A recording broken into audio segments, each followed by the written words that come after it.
If only someone could help me with my mystery. Oh, what is it? I'm wondering what is going on with Dr. Simon and Nurse Megan. They're acting a little weird, and I can't figure out why.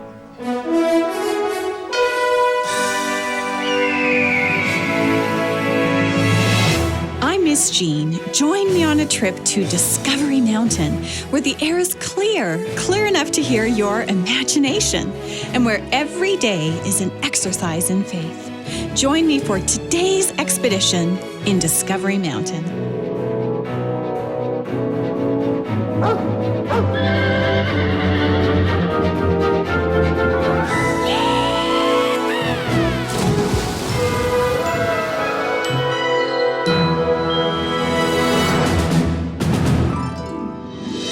In our last episode of this story series called Being Neighborly, a plane crashed in Discovery Mountain just outside of the summer camp.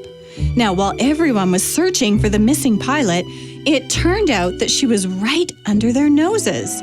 Several people walked right past the injured pilot, but finally Reader recognized her.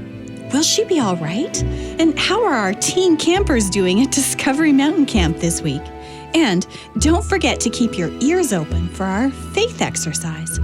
Let's listen to today's episode, Attention Overload. Now imagine the smell of freshly baked bread. And let's head over to Billsby Cafeteria. Oh, hey, Mr. Reader! Cook baked fresh bread! Yes, I know. The whole cafeteria smells wonderful. I know, it's so good. Lightly toasted with raspberry jam. Yum! Here, try a bite. Jake, I'll get my own breakfast, thank you. Okay, suit yourself. Oh, hey, Mr. Reader, is it true? Is what true, Jake? The pilot in a coma. Oh, dear. No, that's not true. She's in shock from the crash and has some injuries, but she's not in a coma. Oh, so she's awake? Well, I don't know, Jake. She may be sleepy for a day or two. She was dehydrated and not making any sense when I took her to the hospital. Oh, I can't imagine walking away from a plane crash like that. Oh, yeah. God was really merciful to her. She was in pretty bad shape yesterday. Is she gonna be okay? I certainly hope so. I'm making sure that she gets the best possible care. In fact, I'm heading over to check on her now. Oh, good. Camp Director Reader, we're all out of raspberry jam. Oh, okay, Riley. Did you tell Cook? Yeah. And what did she say? She said that if we're out, we're out. I'll call Mr. Simon and see if he has any at Trekker's. How about you have peanut butter on your toast today? All right, I can do that. Jake, we're out of raspberry jam. Here, have a bite of my toast, Judah. Ugh, no thanks. Well, Mr. Reader is calling Mr. Simon. No use. Cook said she did that already. Well, apparently we already went through all of Mr. Simon's supplies of jam at Trekker's. Camp Director Reader, Cook says we're all out of raspberry jam. Yes, Julia, so I'm hearing. What are we supposed to do? We have fresh bread and no raspberry jam. Well, how about peanut butter on your toast this morning? That's just not the same.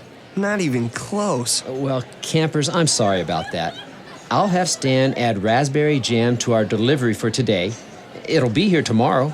Oh, but the bread won't be freshly baked tomorrow. Come on, Julia and Judah. Here, let me show you my specialty. It's peanut butter and applesauce on toast. Huh, really? I'll try anything once. Come on. You owe me one, Mr. Reader. Well, thanks for your help, Jake. A camp director's work is never done.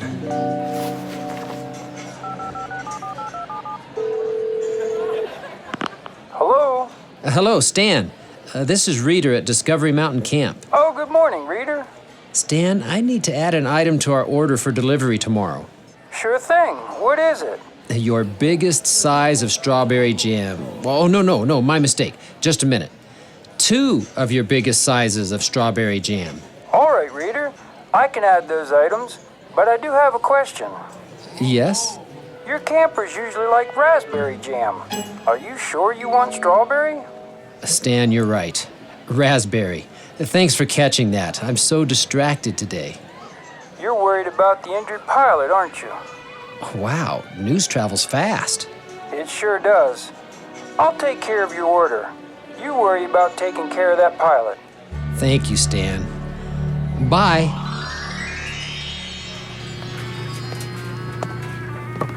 Hey, Wyatt. Wyatt. Oh, hey, Jamie, sorry, I didn't hear you. Ugh, the washing machines and dryers are so loud. And so's the music in your earbuds. Well, true. Wow, look at that pile of sheets and towels to wash. Oh, that's nothing. Really? Yeah, I'm getting pretty efficient at this job. Well, good, Wyatt. I'm glad you like it. So, I'm guessing you're not here to help me fold towels. Oh, no. So I'm making the costumes for the drama again this week. Again? Can't you use the ones you made the other weeks? Good theory, but teen campers are a little bigger than cub campers. Oh, yeah, I guess that makes sense. So anyway, Miss Tamara suggested I use an old bed sheet to make the traveler's robe. Oh, since the robe gets all ripped after he's beaten by the robbers anyway. Exactly. There's a stack of worn-out sheets next to the laundry soap in the corner. Help yourself. Let's see. Too small. Too ripped. Oh, perfect. Thanks, Wyatt. Bye, Wyatt. Enjoy your music.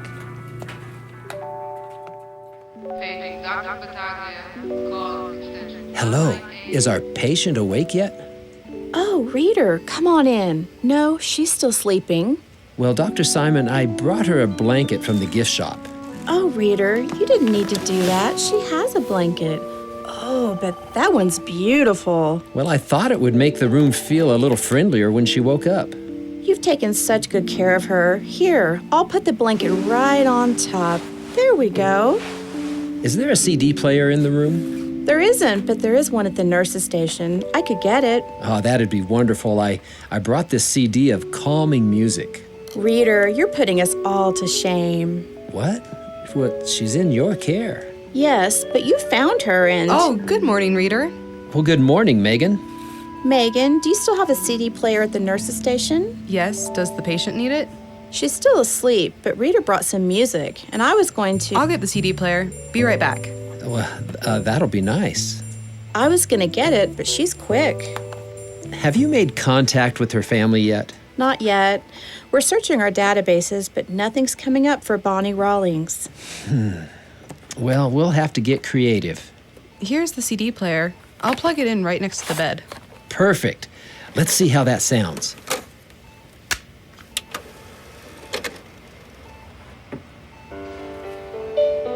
Ah, now isn't that nice? Very nice.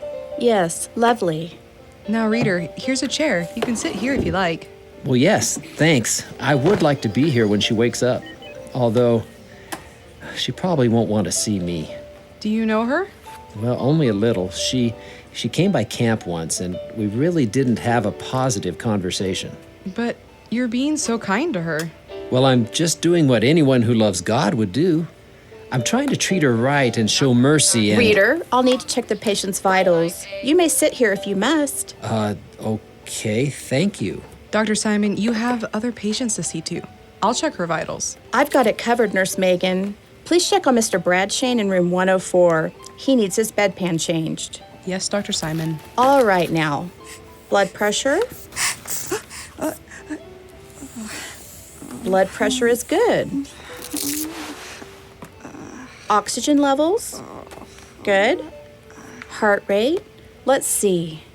Dr. Simon, I was wondering about... Shh. I'm checking on her heart rate. Oh, sorry. Now, let's see how that cut on the side of her head is healing. Shouldn't we let her sleep? Reader, who's the doctor in the room? Yes, I'm sorry. Of course, you're right. Healing up nicely. Now, please, let's let the patient rest, Reader. I'll be back to check on her in about 20 minutes. All right, doctor. Ah, that music is soothing. Megan, Dr. Simon just did that. Oh, there's nothing recorded on the chart. Blood pressure's normal. Oh, sure. Oxygen levels are good. The heart rate's steady. Now, let's see how that cut is healing up.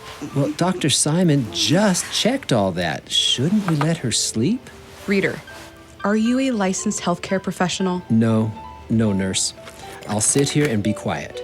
Thank you. All right, Reader. The patient seems to be progressing nicely. Now, please, let her rest. I'll be back in 20 minutes to check on her. All right. Got it, nurse. Sorry, Bonnie. Now maybe you can sleep again. Reader, I said to let the patient rest. No talking to her. All right. Has it been 20 minutes already? No, I'm here to refill her water pitcher. But she's sleeping. She hasn't drunk any water. Reader? Sorry. I'll let you do your job. All right. Now let the patient rest. Of course. Oh, no. Hello? Oh, Mr. Reader, there's an emergency. You've got to help. Just a minute, Jake. I have to step out into the hall. All right, Jake. Now, what's the emergency? Oh, Mr. Reader, we can't find the paddles for the canoes. What are we going to do? They're missing. Jake, they're not missing. I asked Mr. Simon to put a fresh coat of varnish on them. Just walk up to the dock and... Reader, quiet for the patient. Sorry, nurse. Reader, are you still there? Yes, Jake. Just walk up to Trekker's and ask Mr. Simon for the paddles. Oh, okay. That mystery was easy to solve. Oh, yes, glad to help. Now, if only someone could help me with my mystery. Oh, what is it? I'm wondering what is going on with Dr. Simon and Nurse Megan. They're acting a little weird, and I can't figure out why. Dr. Simon and Nurse Megan do seem to be acting overly attentively to the injured pilot, don't they? Shouldn't they be letting her sleep? Well, maybe we can help Reader figure out what this mystery is after the short break. Don't go anywhere. We'll be right back. Hi, I'm Director Doug, and I think the voice actors are doing a great job in today's episode. Even though the voice actors sound professional, they're all amateur actors. Are you an aspiring voice actor? If you're in the Denver, Colorado area, we'd love to have you audition. For more information, contact us at our website, discoverymountain.com. We look forward to hearing from you. Hey, I'm Alex Rodriguez. I play Mr. Garcia on Discovery Mountain. As a father of 4, I can't tell you how delighted I am that we have good Christian programming coming out of the Voice of Prophecy and programming for children. This is something that I think that has been needed for a long time. I'm always looking for something new for the kids to do and to listen to, and this is something that I know they can be drawn to Jesus through. So if you want to listen, go to discoverymountain.com.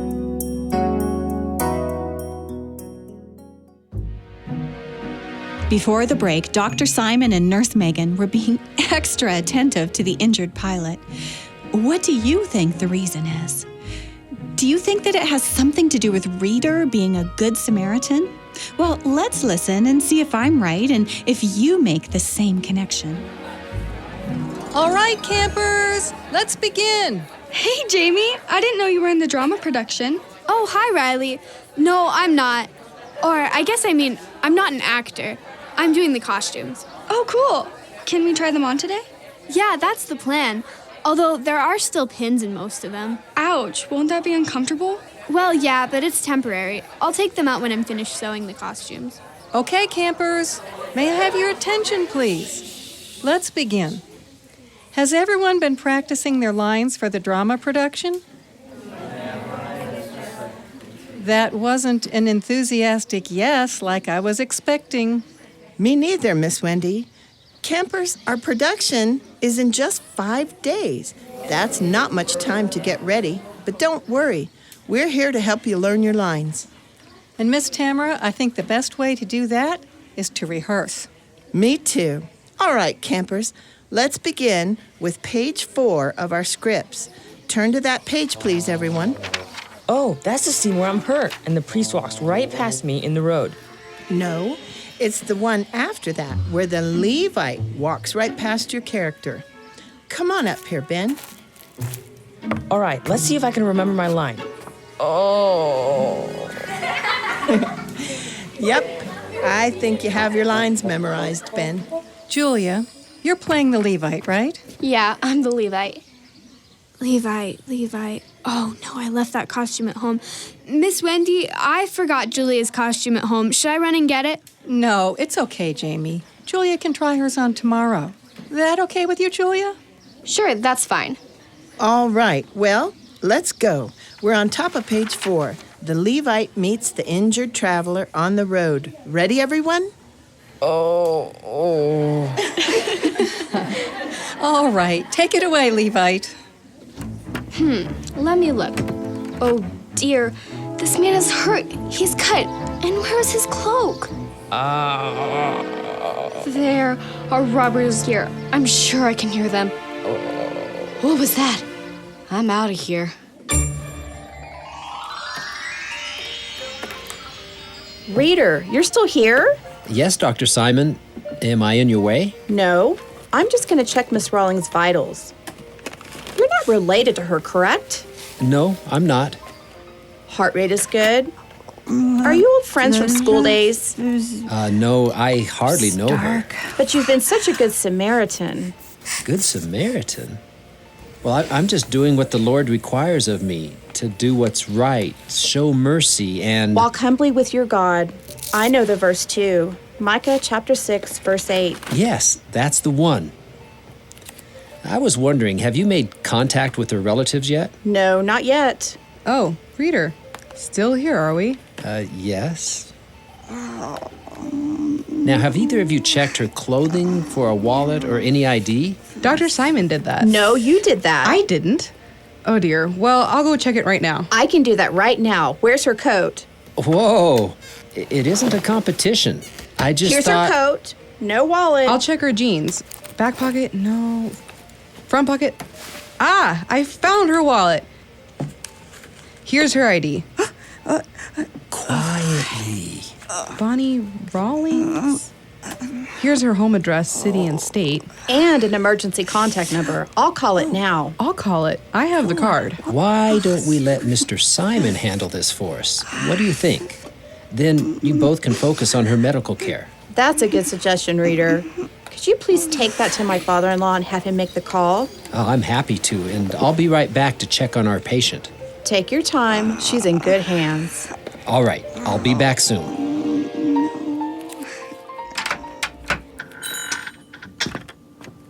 Hey, Reader. How's our patient?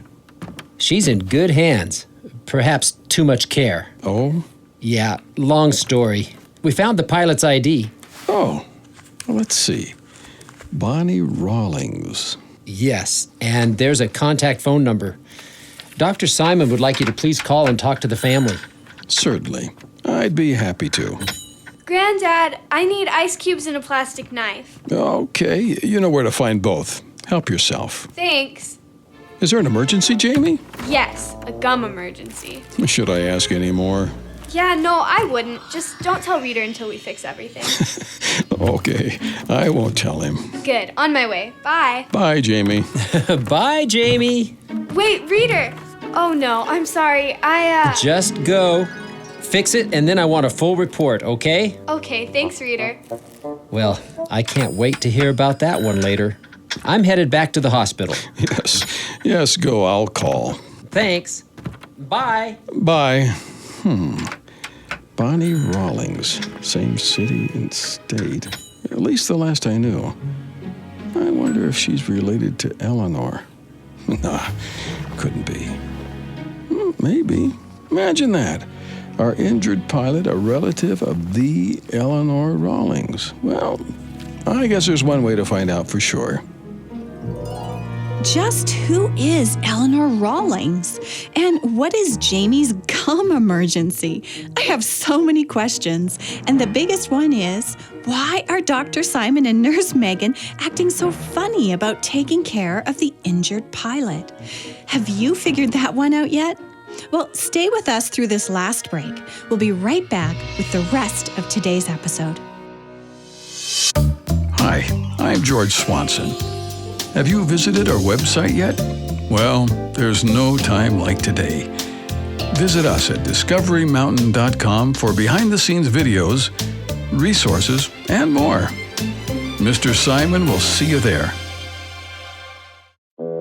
let's follow Jamie as she runs across camp with a bag of ice in one hand and a small plastic fork in the other. Just what is her emergency? Hey, Jamie, did you get the stuff? Yes, ice and a plastic knife. Wyatt, are you sure this will work? I have no idea. This was Judah's idea. It'll work. I got gum all through my mom's dryer once. I fixed it before she could get mad. Okay, how bad is it? Take a look.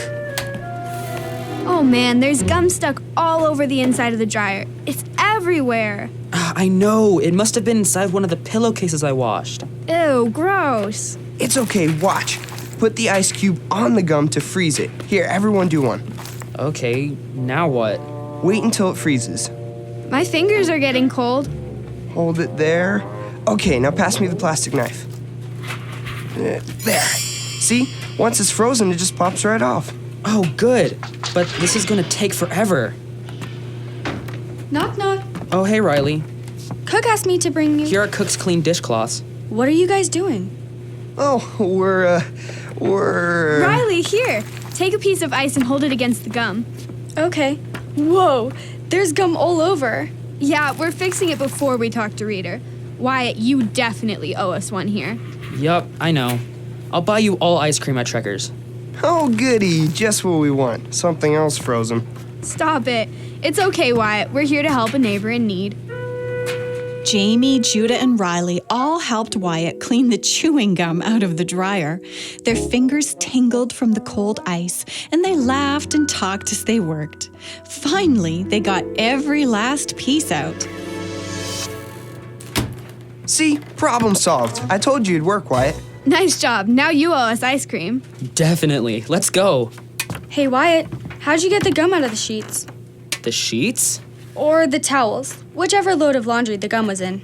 I didn't check that. Wyatt, don't look now. Ice cream first. We'll help you solve that after. Oh, sorry I asked.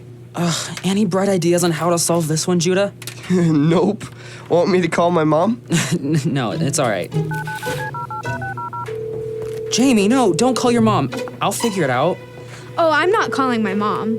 Who are you calling? No, don't call Kayla, please. Oh, no, I'll never live this down. Hey, Kayla, how's vacation? It's awesome. My dad and I swam in this beautiful ocean cove today, and then... Yeah, sounds amazing, but wait till I tell you what we just did. No, Jamie. So I told you about Wyatt's summer job at camp, right? Well, basically, he got gum all through the washroom. Well, I guess those two will never let me forget this day. Who needs enemies when you have friends like that, right?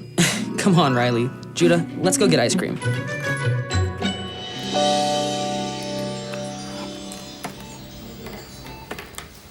Nurse, I said I'll change her bandage myself. Dr. Simon, that is my job, and you know it. I'll take care of it. She's my patient. Yes, but you probably haven't changed a bandage since medical school. I am more than capable. Dr. Simon, Megan, what is going on?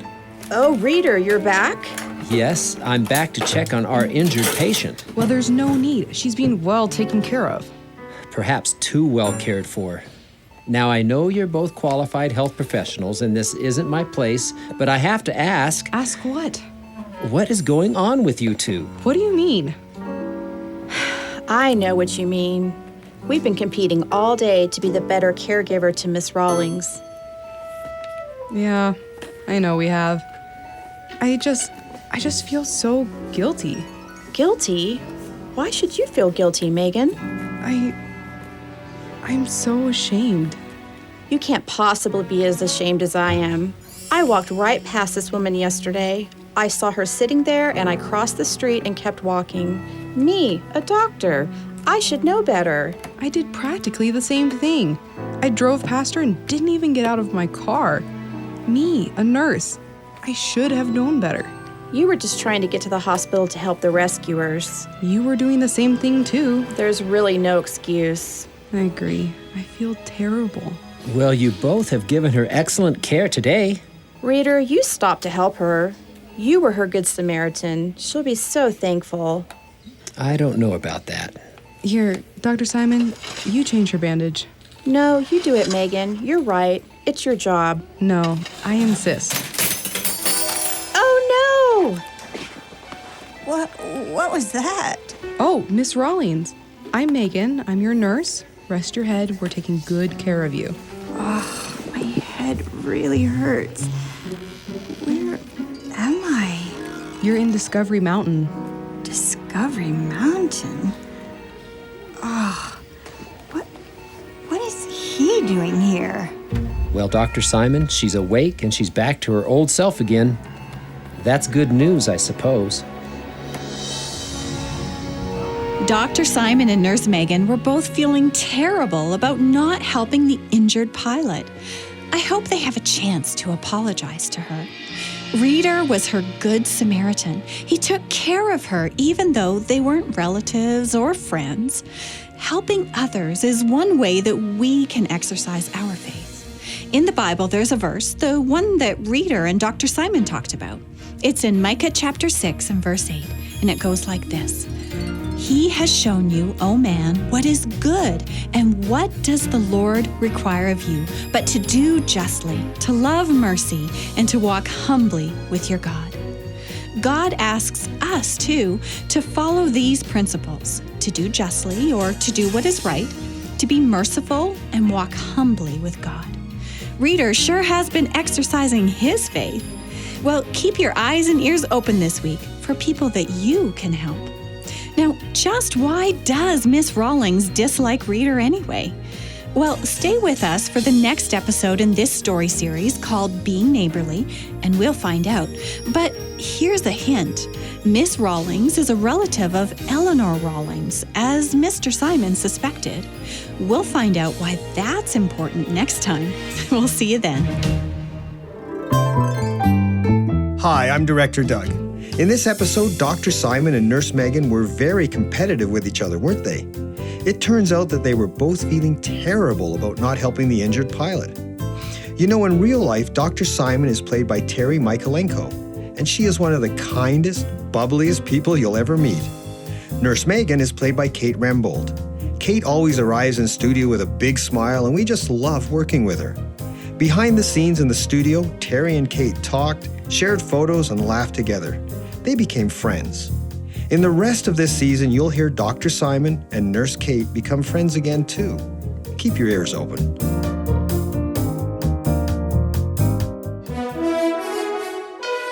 I'm Miss Jean, and you've been listening to Discovery Mountain, where the air is clear enough to hear your imagination, and where every day is an exercise in faith. To listen to other episodes and to send us a message, visit us at discoverymountain.com or write to us at Discovery Mountain, P.O. Box 999, Loveland, Colorado 80539. And in Canada, write to Box 2127, Oshawa, Ontario, L1H 7V4. This is a production of The Voice of Prophecy. Join us again next time here at Discovery Mountain. Attention Overload was written by Jean Boonstra and post-produced in Ontario, Canada by Douglas Bruce and Danny Columby.